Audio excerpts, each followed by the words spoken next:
Welcome dear student, कैसे हैं आप? ठीक हैं, उम्मीद है आप सब खैरियत से होंगे। अच्छा, हमारा जो चैप्टर था ना, लास्ट जो हमारा चल रहा था, वो था चैप्टर नंबर 14 एटमॉस्फेयर का। अब एटमॉस्फेयर जो है वो उसमें हमारे 2 से 3 टॉपिक हैं पेंडिंग, लेकिन वो काफ़ी सिंपल हैं और हम उनको इंशाल्लाह फ़िज़िकल क्लासेस में कंटिन्यू करके कंप्लीट कर लेंगे। तो मैंने ये डिसाइड किया कि क्यों ना हम एक कोई थोड़ा सा ट्रिकी और चैलेंजिंग और थोड़ा सा ज़्यादा यूँ समझ लें कंसेप्चुअल चैप्टर शुरू करें। तो ये है चैप्टर नंबर 12 और चैप्टर नंबर 12 है नाइट्रोजन एंड सल्फ़र। याद रखें, नाइट्रोजन एंड सल्फ़र ये दोनों ही बहुत ही इम्पॉर्टेंट एलिमेंट हैं पीरियोडिक टेबल के। नाइट्रोजन का जो ताल्लुक़ है वो है ग्रुप नंबर 15 से, और जो सल्फ़र है उसका जो रिलेशन है, उसका जो बिलोंगिंग है वो है ग्रुप नंबर 16 से। याद रखिएगा, दोनों ही बहुत इम्पॉर्टेंट एलिमेंट हैं, इसलिए उन्होंने आपकी फ़र्स्ट ईयर की बुक में पूरा एक चैप्टर इसी दोनों के टाइटल से है। तो इसमें हम इंशाल्लाह चैप्टर में पूरी डिटेल पढ़ेंगे कि इनके नाइट्रोजन और सल्फ़र की प्रॉपर्टीज़ क्या हैं और इनका क्या रोल है, इवन पोल्यूशन में इनका क्या जो है वो रोल है। तो सबसे पहले हम कुछ फ़िज़िकल प्रॉपर्टीज़ पढ़ते हैं नाइट्रोजन की। अच्छा, याद रखिएगा, नाइट्रोजन की जो एटॉमिक नंबर है वो है 7। क्या मतलब है इसका? कि इसके पहले शेल में 2 इलेक्ट्रॉन हैं और दूसरे शेल में 5 इलेक्ट्रॉन हैं। इसके टोटल 2 ही शेल होते हैं और उनमें टोटल 7 इलेक्ट्रॉन होते हैं। इट मीन्स कि इनके अगर 7 इलेक्ट्रॉन हैं तो डेफिनेटली इनके न्यूक्लियस के अंदर प्रोटॉन भी 7 ही होंगे। तो फिर इनका जो एटॉमिक नंबर है वो कितना हुआ? 7। उसके बाद इनकी जो रिलेटिव एटॉमिक मास है वो है 14.007। ये रिलेटिव एटॉमिक मास आपने पढ़ा होगा 10th स्टैंडर्ड में कि ये कार्बन के एटम के साथ मास कार्बन 12 के साथ कंपैरिजन से आती है कि how much the element is heavier, atom और nucleus is heavier as compare to carbon. दूसरा, इसकी फ़िज़िकल अपीयरेंस है वो है कलरलेस गैस है ये। और फिर इसकी इलेक्ट्रॉनिक कॉन्फ़िगरेशन मैंने जैसे आपको अभी बताया कि इसके पहले शेल में है 2 इलेक्ट्रॉन और फिर दूसरे में होंगे 5। तो आपको पता है कि अगर किसी भी एटम के गिर्द एक ही शेल हो और उसमें 2 इलेक्ट्रॉन हो तो ये एटम हीलियम का ही होता है। तो फिर नाइट्रोजन जो है उसका पहला शेल जो है वो हीलियम से रिजेंबल करेगा और दूसरे शेल में उसके कितने इलेक्ट्रॉन होंगे? 5। तो टोटल कितने इलेक्ट्रॉन हुए? 7 इलेक्ट्रॉन हुए। इसी तरह से इसका जो मेल्टिंग पॉइंट है वो होगा -210 डिग्री सेंटीग्रेड और इसका बॉइलिंग पॉइंट होगा -195.8 डिग्री सेंटीग्रेड। और इसका जो कोवलेंट रेडियस है वो है 74 पिकोमीटर और आयनिक रेडियस है 171 पिकोमीटर। यहाँ आप रुक के एक चीज़ नोट करिएगा कि कोवलेंट रेडियस कम है और आयनिक रेडियस ज़्यादा है। उसकी वजह यह है कि जब भी दो एटम आपस में कोवलेंट बॉन्ड बनाते हैं तो वो ओवरलैप करते हैं। ओवरलैपिंग से उनका जो न्यूक्लियस से न्यूक्लियस तक का फासला है वो कम हो जाता है। ऐसा ही आप समझें कि 2 सफ़ियर हों और वो ओवरलैप करें तो फिर उनके सेंटर आपस में डिस्टेंस कम हो जाएगा, इसलिए कोवलेंट जो रेडियस है वो कम है। जबकि आयनिक जब बॉन्ड बनता है तो उसके अंदर कोई भी ओवरलैप नहीं होता, वो इलेक्ट्रोस्टैटिक फोर्स ऑफ अट्रैक्शन से एक दूसरे से जुड़ते हैं। तो ये है हमारे पास आयनिक रेडियस और ये हैं वो प्रॉपर्टीज़, जैसे कि मैंने कहा, जैसे रिपीट करें, एटॉमिक नंबर, इसी तरह से relative atomic mass, physical appearance क्या है, इलेक्ट्रॉनिक कॉन्फ़िगरेशन क्या है, ये हीलियम और नोबल गैसेस, फिर मेल्टिंग पॉइंट, बॉइलिंग पॉइंट और ऑक्सीडेशन रेडियस कोवलेंट रेडियस क्या है, फिर इसी तरह से ionic radius. Ionization energy, that is important, इसको हम डिटेल में पहले चैप्टर में पढ़ेंगे। बहरहाल यहाँ पे आप इसको यूँ याद रखें कि आयोनाइजेशन एनर्जी एक ऐसी एनर्जी होती है जो किसी भी एलिमेंट के एटम के आखिरी शेल से इलेक्ट्रॉन को निकालने के लिए यूज़ की जाती है, मतलब रिक्वायर होती है। तो चूँकि नाइट्रोजन जो है वो एक नॉन मेटल है, प्योर नॉन मेटल है और इसको हमेशा इलेक्ट्रॉन चाहिए, इलेक्ट्रोनेगेटिविटी रखती है, मतलब it has tendency to gain electron pair, तो इसलिए इसकी आयोनाइजेशन एनर्जी डेफिनेटली ज़्यादा होगी। इसलिए 1402 किलो जूल पर मोल इसकी एनर्जी है। इलेक्ट्रोनेगेटिविटी इसकी 3 है, फ्लोरीन से कम है, लेकिन आपको पता है फ्लोरीन के बाद अगर कोई इलेक्ट्रोनेगेटिव एलिमेंट्स हैं तो वो क्लोरीन और नाइट्रोजन और ऑक्सीजन आ जाती है। इलेक्ट्रोनेगेटिविटी मीन्स द टेंडेंसी रुझान, ट्रेंड किसी भी एटम का इलेक्ट्रॉन को अट्रैक्ट करने का। इलेक्ट्रॉन एफिनिटी वही है, the tendency of an atom to attract the electron. इसी तरह से इसकी डेंसिटी है और इसी तरह से इसका ऑक्सीडेशन स्टेट है। याद रखिएगा ये अपने इसके चूँकि आखिरी शेल में 5 इलेक्ट्रॉन होते हैं, समटाइम ये 5 ही इलेक्ट्रॉन अपने शेयर करता है और वो एक अनस्टेबल कंपाउंड ये बनाता है। वो हम इंशाल्लाह इसी चैप्टर में, जहाँ मैं आपको इसके नाइट्रोजन के कंपाउंड पढ़ाऊँगा, वहीं भी हम पढ़ेंगे। और ज़्यादातर जो है ये अपने 3 इलेक्ट्रॉन ही शेयर करता है, इसलिए +3 और +5 दोनों ही इसके ऑक्सीडेशन स्टेट होते हैं।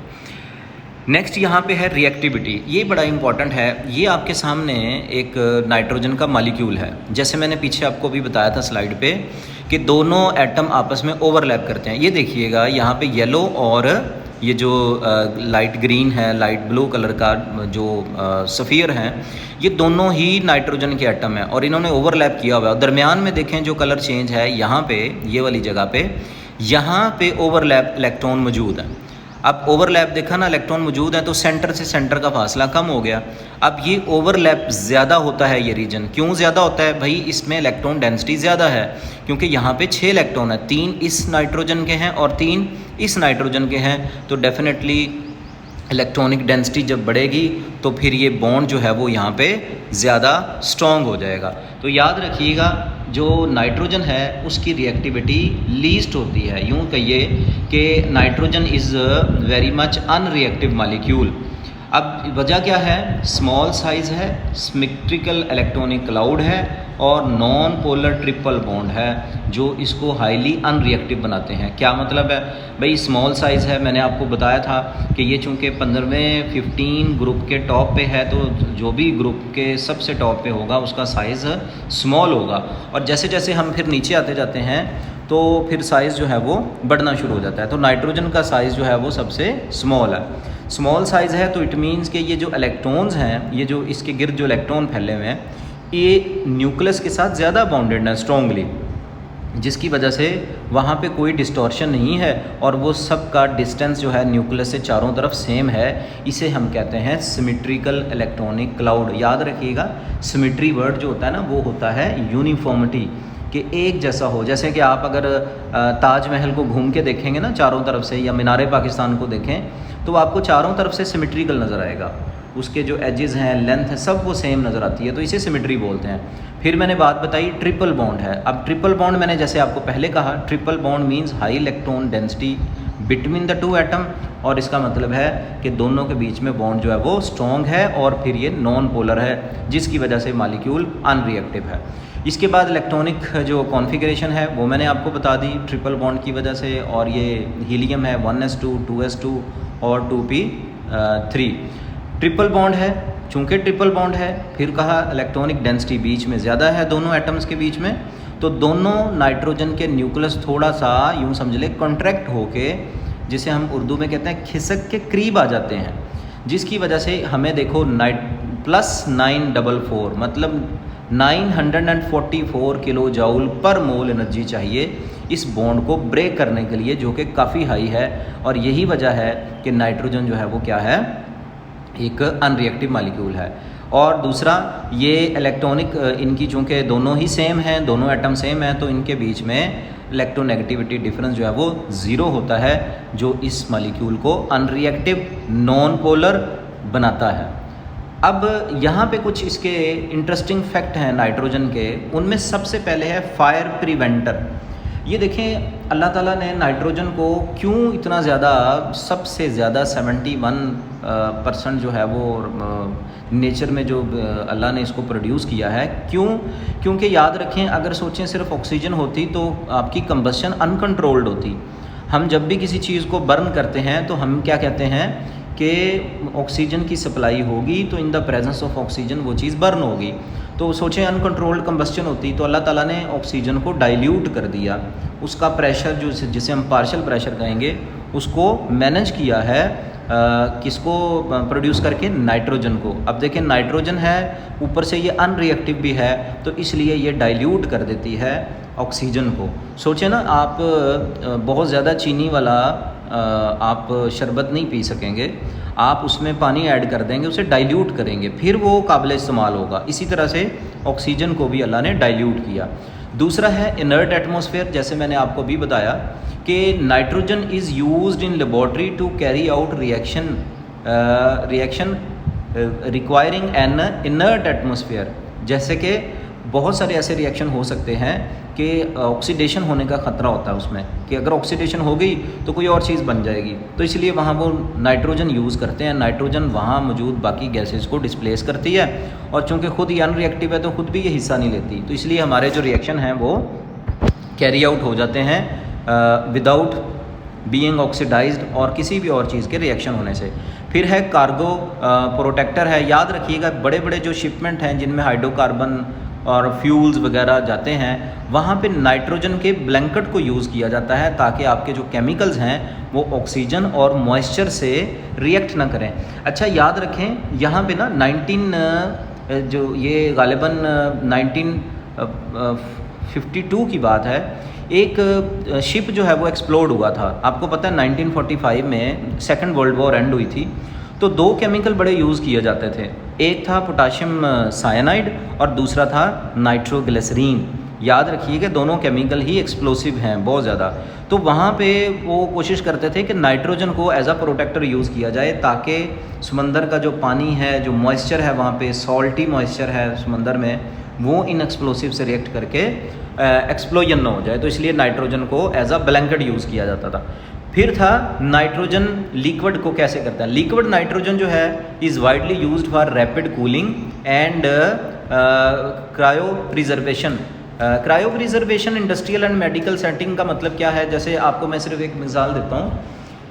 वेटरनरी और बाकी कुछ ऐसे मेडिकल इक्विपमेंट्स हैं, जैसे कुछ इंजेक्शंस होते हैं जो कि कैरी किए जाते हैं कुछ ख़ास किस्म के बॉक्सेस में, और उनका टेम्परेचर भी कम रखा जाता है। तो अगर टेम्परेचर बढ़ेगा तो वो इंजेक्शन जो है वो मेडिसन, वो इंजेक्शन या कुछ भी वो लिक्विड है जो कि हम ड्रग्स के तौर पे यूज़ कर रहे हैं, वो डिटेरियोरेट हो सकता है, उसकी रिएक्शन हो सकता है, तो वो फिर लिक्विड नाइट्रोजन में रख के कैरी किए जाते हैं because it is a good cooling agent liquid. अब दूसरा है प्रिपरेशन ऑफ नाइट्रोजन।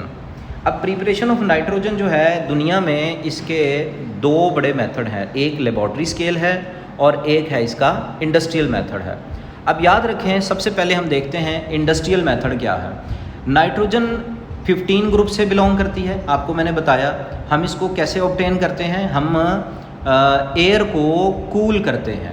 ये ना एक इफ़ेक्ट होता है, उसे हम कहते हैं जाउल थॉमसन इफ़ेक्ट, उसको हम यूज़ करते हैं। वो आएगा इंशाल्लाह आपके लिक्विड एंड गैसेस वाले चैप्टर में।